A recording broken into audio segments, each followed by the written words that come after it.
Infelizmente parece, pelo que tudo indica, que em outras partes do mundo é o mesmo problema também. Bem, eu tinha preparado uns quadrinhos em PowerPoint, mas parece que o aparelho está com problema, mas não faz mal. Eu vou falar de um tema que lida com a história. Aqui está passando. Oi? Está passando. Entendi. Está ali. Aqui dá pra... Está passando? É.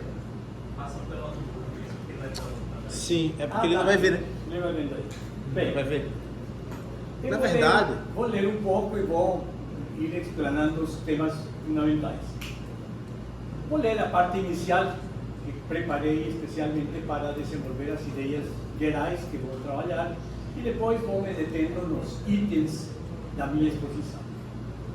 Nestes tempos instáveis de estatismo socializante em ascensão, vale a pena lembrar o que o grande Alexis de Tocqueville, que vive entre 1805 e 1859, 8 anos antes de morrer, pensava acerca da paulatina derrapada da França em direção ao vazio socialista, que se manifestou na Revolução de 1848 e que pôs fim ao parcimonioso período inaugurado com a Revolução de 1830, que guindou ao poder o rei Luís Filipe.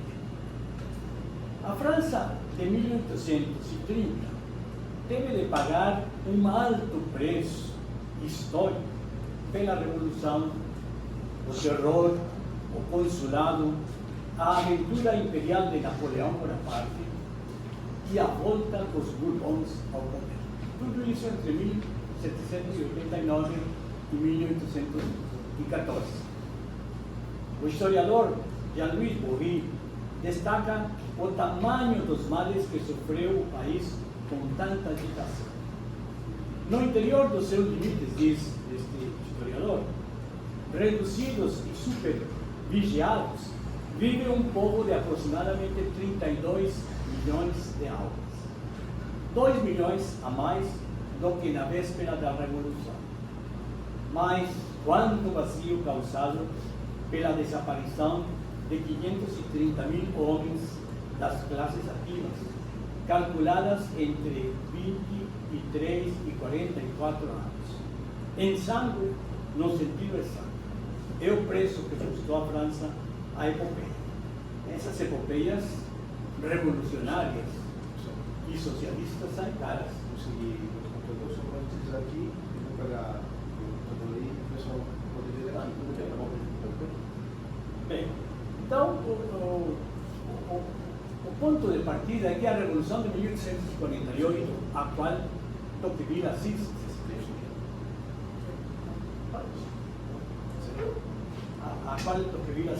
essa Revolução de 48, nos lembra um pouco o Brasil de hoje. Porque é uma revolução em que, depois do ciclo revolucionário e da aventura napoleônica que causou todas essas mortes dentro da França e pela Europa fora, 2 milhões de jovens soldados mortos, um massacre terrível.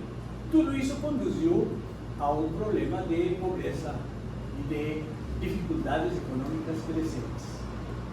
Em 1830, os liberais moderados tomam o poder e o entregam a um soberano que governa com a burguesia.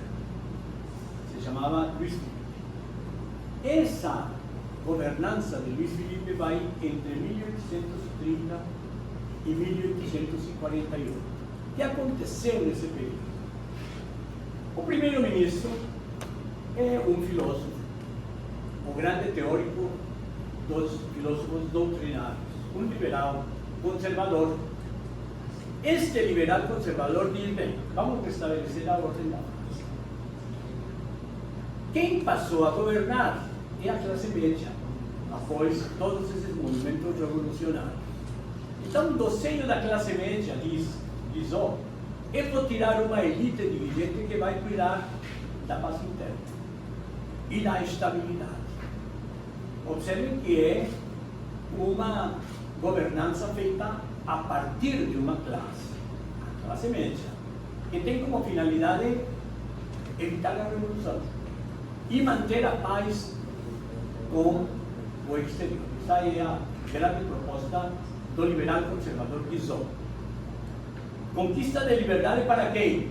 Para a burguesia, que garante a possibilidade de produzir. Ele vai ser o pai da famosa frase dita aos burgueses no parlamento: enriquecei-vos, enriquecei-vos, enriquecei-vos e garantir a paz da França e a tranquilidade interna. Então, nesse regime de pacto com uma classe conservadora, a França se reorganiza e estabelece uma volta do parlamento e da participação da sociedade. Uma participação da qual estão ausentes alguns. Tocqueville vai chamar a atenção para isso. Tocqueville vai dizer bem: o Guizot nos garantiu a paz para a burguesia e para o resto. A paz e a liberdade para a burguesia e para o resto, que estão tocando as portas.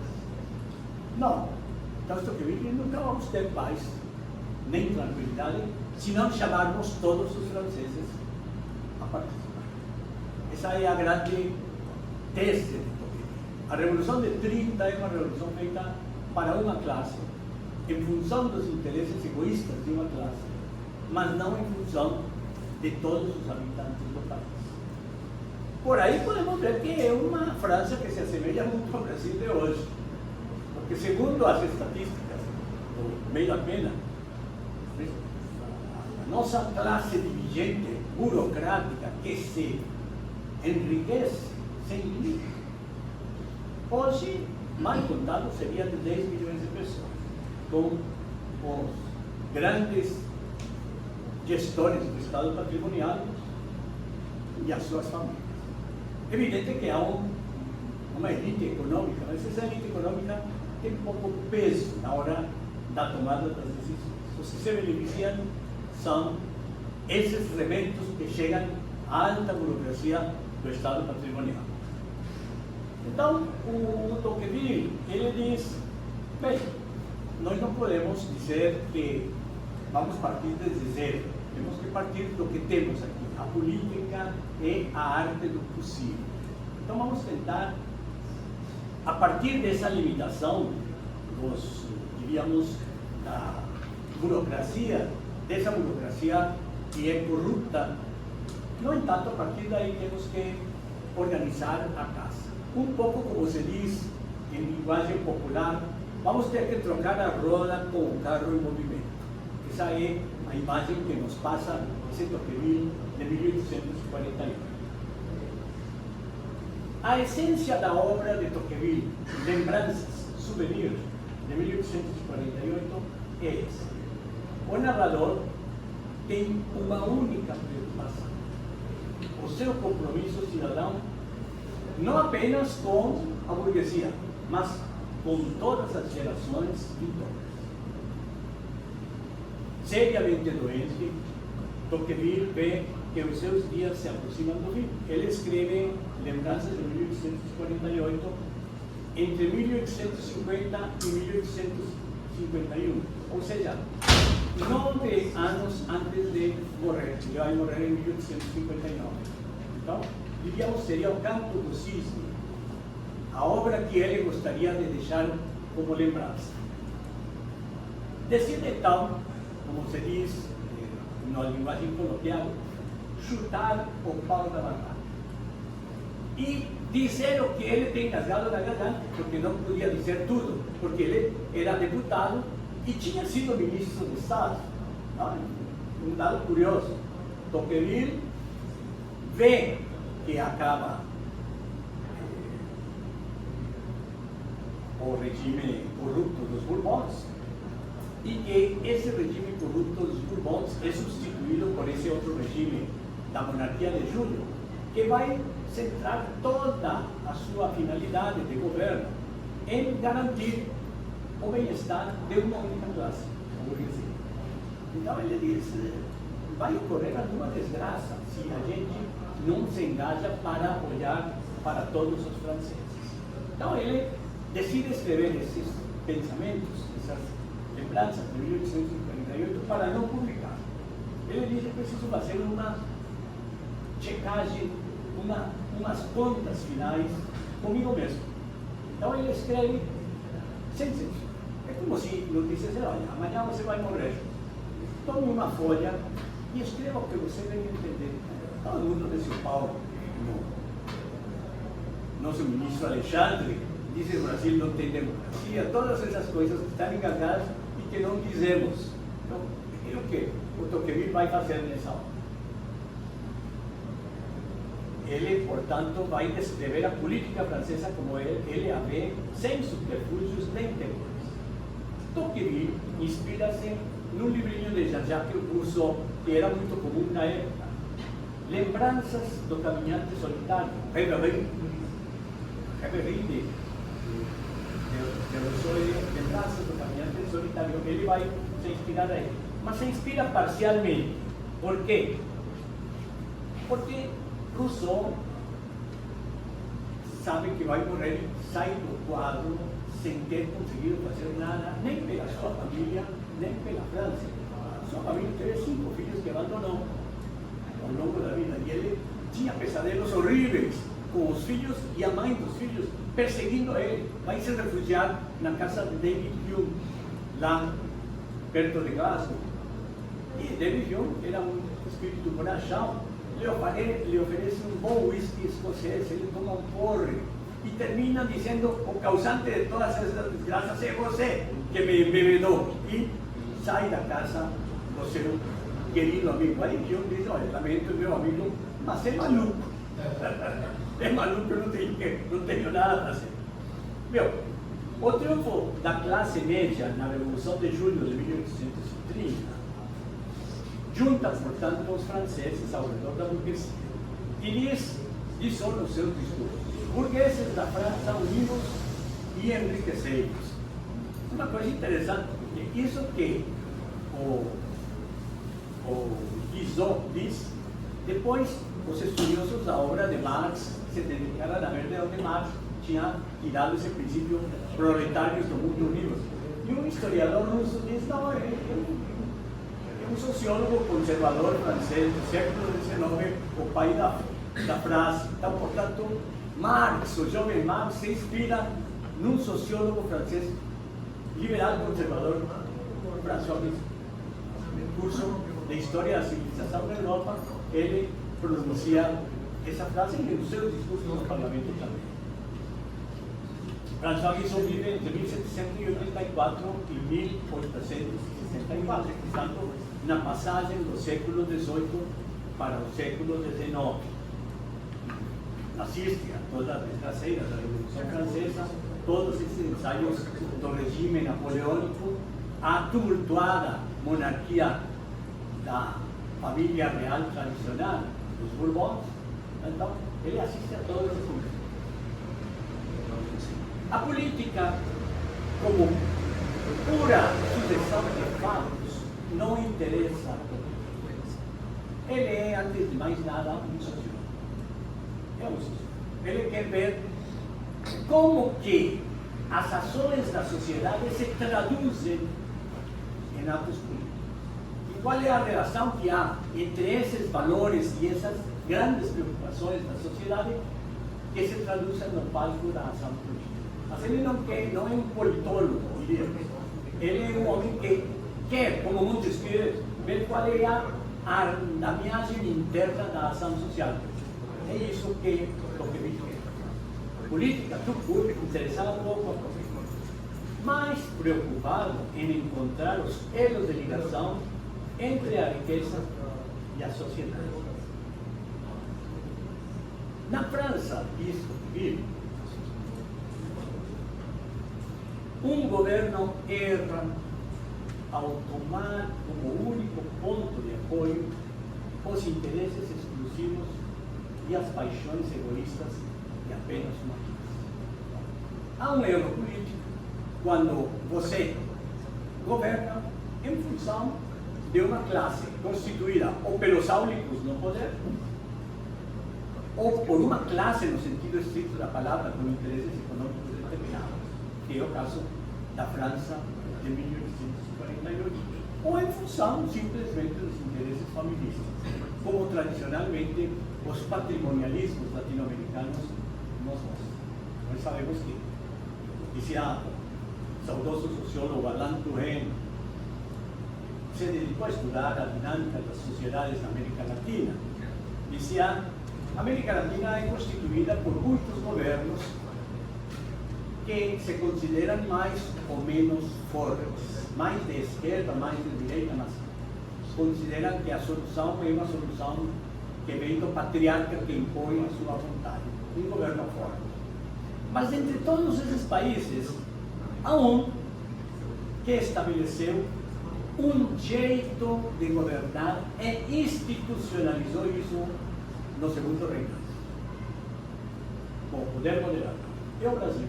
Então, diz o Alain Touraine, só há um Estado, em sentido estrito da palavra, na América Latina. E esse Estado é o Brasil. Não porque seja democrático ex natura, mas porque pensa, primeiro que tudo, em organizar uma máquina pública que lhe ajude a governar. Essa organização de um estamento governamental e essa preocupação com isso é que dá ao Brasil o caráter de um Estado na América Latina. Mas diz Tocqueville, na França, um governo erra ao tomar como único ponto de apoio os interesses exclusivos e as paixões egoístas de uma classe.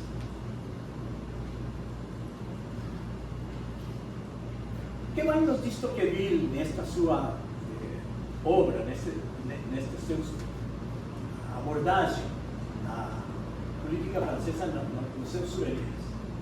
Ele vai dizer o seguinte: o rei Luís Felipe, ele nasce em 1773, morre em 1850, pouco tempo depois de ter sido enxotado do poder. O rei Luís Felipe ajudou a agravar as coisas, reforçando a tendência da perda do sentido moral da classe dirigente, a burguesia. O Luís Felipe tinha uma grande qualidade, era muito comunicativo. E um grande defeito, era vaidoso a morrer. Se tivéssemos monarquia agora no Brasil, diria que ele cairia, esse capuz cairia muito bem em Fernando Henrique. Muito vaidoso e com uma relativa boa capacidade de governar. Então, o Luís Felipe era isso. Como a burguesia pagava o ovo dele, então ele gostava muito de receber os burgueses, os industriais. Ele dizia: eu me sinto um empreendedor, dizia o próprio rei, para agradar os empreendedores franceses. Lembremos que a França do século XIX é a França dos empreendedores. A gente visita Paris, Paris seria renta. De onde surgiu isso? Do reinado de Luís Bonaparte, o sobrinho de Napoleão, que organizou geometricamente a cidade. Então, começa com Luís XIV, mas termina com Luís Napoleão Bonaparte. Então, era essa tendência que havia, uma tendência, diríamos, técnica, que mostrava a racionalidade, a presença da racionalidade do governante nas formas geométricas. A França medieval era uma bagunça, mais semelhante a uma das nossas favelas. Hoje não se pode falar em favela, é uma comunidade, mais parecida a uma das nossas comunidades. O que deu forma a isso? Foi o iluminismo, Luís XIV e, posteriormente, Napoleão III, com o seu grande urbanista Haussmann, que deu a organização da cidade de Paris. Posteriormente, nós vamos ver na história do Rio de Janeiro, vamos ver que Pereira Passos, o prefeito, vai querer fazer o mesmo que Haussmann fez na cidade de Paris, de espacializar geometricamente o espaço, passando o trator por cima dos conventos e das pequenas ruelas históricas. Isso se fez na época de Haussmann também. Outra característica de Luís Felipe era, para a mediocridade e para tornar refém a burguesia, o que o levou a acelerar o processo de corrupção da classe dirigente. Ele era eficiente no que lhe interessava, mas era sobretudo um vaidoso. Então, juntou vaidade com fazer coisas que agradassem a sua plateia, virou um governante medíocre. Tocqueville, nesse contexto, como se explica? Como aquele que diz as coisas desagradáveis. Aquele que vê que as coisas estão indo para o buraco, ninguém diz, ou por conveniência ou por medo. Então, Tocqueville se agora como uma espécie de profeta da liberdade. Ele dizia, registrado na Democracia na América, eu sou um profeta que fala em calamidades.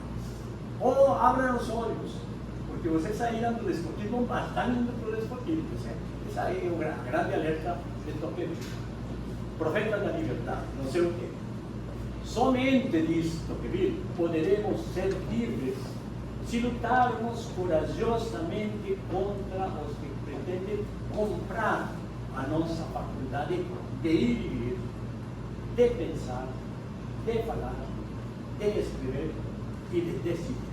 Ele briga com o Guizot porque passa uma lei de imprensa em que o jornalista é preso se desagrada o governo. Exatamente o que o Sandro de Moraes faz. Então, ele diz, Tocqueville entende o ato de ser livre como coisas concretas. Faculdade de ir e vir, faculdade de pensar, de falar, de escrever e de decidir. E de lutar pelos interesses da sociedade. Essa é a forma como ele entende pragmaticamente a liberdade. Bem, fiz um resumo muito rápido. Eu vou deixar o meu texto aqui, se vocês quiserem ler depois, podem ler. Mandei o texto em e-mail para o nosso coordenador, ele está no texto ali, vocês podem ter acesso facilmente ao texto. Visto que vi assim, vocês vão ver se não estão descrevendo o Brasil de hoje, diz esse texto. O país, a França, estava dividida em duas partes, ou em duas zonas desiguais. A de cima, que era a única que deveria conter toda a vida política da nação, reinavam a languidez, a impotência, a imobilidade, o tédio. As nossas elites dirigentes, o tédio. Sendo governados por Alexandre de Moraes, tendo de escutar todos os dias, é o tédio. Vamos comer. O tédio imperava também na França, na época. Reinavam a languidez, a impotência, a imobilidade e o tédio. Na classe de baixo, ao contrário, a vida política começava a manifestar-se por sintomas febris e irregulares, que o observador atento podia captar com facilidade. Ouvi falar, no primeiro charlar, sobre as manifestações que percorreram no Brasil de sul a norte, desde 2013 até os dias finais do governo Bolsonaro. A gente viu uma sociedade imensa. Eu vi e assistimos em vivo e em direto 1 milhão de pessoas no Rio de Janeiro, 1 milhão de pessoas na Avenida Paulista, 1 milhão de pessoas em Belo Horizonte. Ninguém havia juntado esse mundaréu. Em Porto Alegre, aqui em Aracaju e em Maceió, manifestações enormes. Em Fortaleza, e ninguém empurrando com estilete, com baioneta as pessoas, livremente, fora, com as suas famílias e com o pet de estimação. Eu participei de todas as manifestações na minha cidade, em Londrina, e fiquei impressionado. Eu nunca tinha visto tanto entusiasmo, tanto, não que fosse unânime, havia gente que queria uma coisa, mas todos felizes por se poderem manifestar e saberem que podiam participar sem serem calados. Então, certamente, se algo de positivo houve no governo Bolsonaro, muita coisa ruim aconteceu, mas Bolsonaro abriu a comporta para as grandes manifestações das nossas classes conservadoras o liberal conservadoras. Tiveram de fazer muita sacanagem com os meios de comunicação, com a livre imprensa, para que isso fosse parado. E lembrem o tremendo esforço de propaganda nazista feita pelo governo para que cenas das manifestações de 7 de setembro do ano passado não passassem na televisão.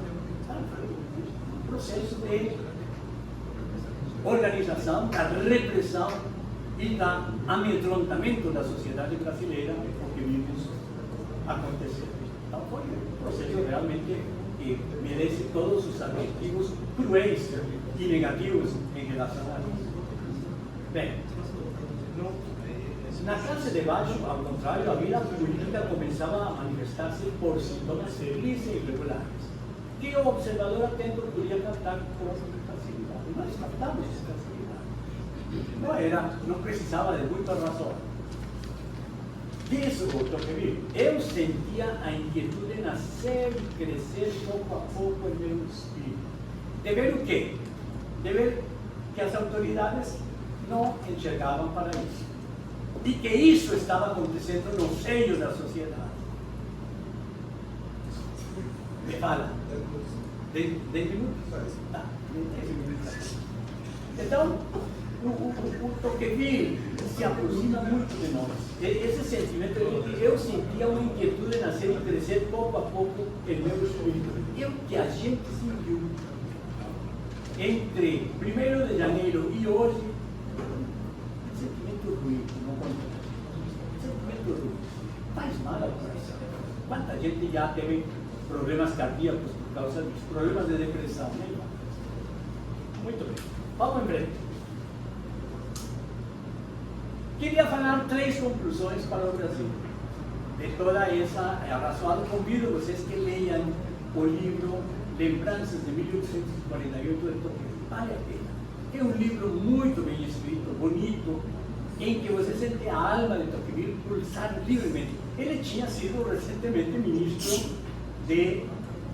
da Segunda República Francesa, comandada pelo Luiz Napoleão. Chegou a Revolução de 48 e Tocqueville é chamado pelo príncipe presidente que tinha sido eleito e que tinha erguido a Segunda República Francesa. E Tocqueville diz, bem, eu sei que é um problema. Esse sujeito é movido a dinheiro. É falastrão, é mulherengo, fazia festis com as prostitutas antes de chegar ao Palácio Imperial, ao Palácio Presidencial. Mas é um sujeito que está à frente e só há uma forma de aquietar os ânimos dos socialistas que querem repetir a gesta de 1789. Força! Ele herdou do seu tio Napoleão o sentido da força. E não tem medo de usar a força se necessário. Então, Tocqueville é melhor assessorá-lo do que deixá-lo governar a sós. E ele e os liberais moderados participam do gabinete. Ele queria ser ministro da Instrução, Tocqueville, mas já estava ocupada a vaga e lhe deram o cargo de ministro das Relações Exteriores, para o qual ele também estava habilitado, porque ele dedicou a sua permanência na Câmara Baixa, na Câmara da Assembleia Nacional, a estudar os países com os quais França tinha uma relação de colonização. Ele estuda Argélia detalhadamente, sobretudo os países do Magreb, estuda também aqui as possessões francesas nas Antilhas, e ele diz que é necessário que haja uma linha racional de gestão, garantir o bem-estar dessas populações que estão nas cidades. Extinguir a escravidão. Ele é um abolicionista e sob o mandato dele há uma absoluta observância da pressão internacional para que o tráfico fosse abandonado pela França. Ele consegue, fecha certamente com o inimigo natural da França, que é a Inglaterra, mas ele obedece essa pressão inglesa. Muito bem. Então, nós poderíamos, nesta obra, encontrar umas lições para nós. Podemos, em primeiro lugar, tirar a máscara com que foi ocultado o rosto da República Federativa do Brasil, que deveria corresponder ao que dela esperavam os cidadãos, mas que foi sendo deformado a partir de 2021, nas finanças jurídicas, o colega lembrou, até se tornar um remédio republicano, surgido de um novo centro de poder emergente da própria estrutura burocrática do Estado patrimonial. Essa é a caracterização que eu faço. Segundo, tal novo centro passou a girar ao redor da alta magistratura, STF, TSE, alçada à vaporosa entidade de um novo poder moderador. Certamente não tinha a ver nadíssima com a volta do poder moderador. Mas vocês poderiam argumentar, mas já houve um sociólogo conservador que propôs um poder moderador, Oliveira Viana. Oliveira Viana, quando da Revolução de 30, procurado na sua casa, os médicos diziam: estamos com o poder na mão e precisamos de um modelito. Ele disse: tudo bem, vou bolar um modelito. Ele bola um modelito tecnocrático. E o nosso papel aí? Pergunta ao capitão que foi visitado. Ele diz: não, os milicos não têm papel político, têm papel técnico, que é a serviço da paz e da integridade do território, mas não tem um papel político. Eles ficaram desapontados. Mas o Oliveira Viana diz com Estado, diz: olha, me perdoe se não respondi aos interesses de vocês, mas eu vou lhe mandar uma aditivo em que destaco como que se poderia elaborar um poder moderador. Pensavam que eles iam ficar como poder moderador de Oliveira Viana negativo. Isso vai ser só de civis. Qual seria esse poder moderador? O Conselho da República. Integrado por quem? Integrado pela alta magistratura do Estado. Aleluia! O Alexandre de Moraes teria um orgasmo se ouvisse essa palavra. Pela alta magistratura do Estado. Pelo Tribunal de Contas da União, aquele candidato a ministro Lula, que é presidente do Tribunal de Contas da União, verdadeira felicidade, hein? Bruno Lano, aquele jovem estatizante, Bruno Lano, que haria feliz a mim. Então, haveria um representante da alta burocracia da magistratura, Tribunal de Contas da União teria representação, muito bem. E, então, o Oliveira Viana dizia: quem nomeia as pessoas? Evidentemente, o executivo, ora bolas. Então, o Getúlio nomearia isso, seria um conselhinho para inglês ver que faria todas as vontades do legislador e do executivo. Tudo se fundamentou na crença explicitada por um dos ministros, o meu xará está claramente, foi Dias Toffoli. Dias Toffoli escreveu um artigo na Folha de São Paulo. Virei liberal. Todo mundo: ele virou liberal. Vamos ver em que ele é liberal. A maneira do Marquês de Pombal. Ou seja, um liberal déspota esclarecido. Haja bobagem. Liberal deveria consistir em formatar a sociedade brasileira da maneira Pombal. Formatar a sociedade. Potencializando a força ilimitada do novo poder moderador, que era a magistratura, a nova intervenção. Terceira conclusão. A nova política de retorno ao passado começou pelo desmonte da Operação Lava Jato, que foi desmontada a jato, e que tinha colocado na cadeia grandes empresários e políticos corruptos, a começar pelo chefe dos 40 ladrões, Alibaba, que roubaram os dinheiros públicos. A operação desmonte da Lava Jato foi rápida. Tirou Lula logo da cadeia e passou a conceder benesses aos antigos empresários condenados.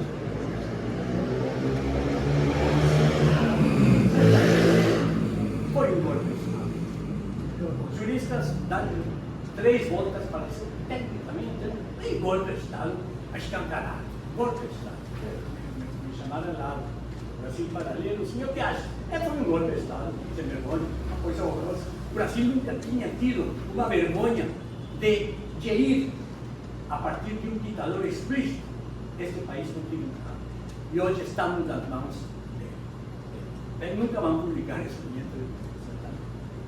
Tratou-se de uma versão macuraínica do fim da Operação Mãos Limpas, onde pelo menos teve morto. Que teve menos fim também, né? Na Operação Mãos Limpas houve generais assassinados pela máfia.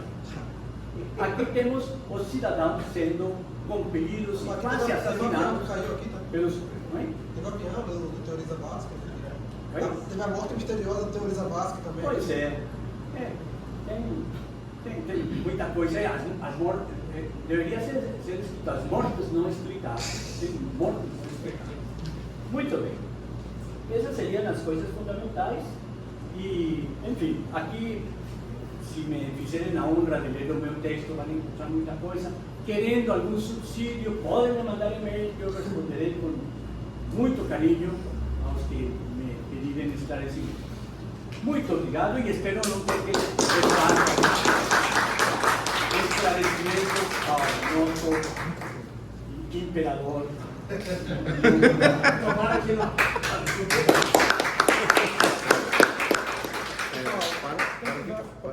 Quem tiver alguma pergunta, levante a mão, por favor.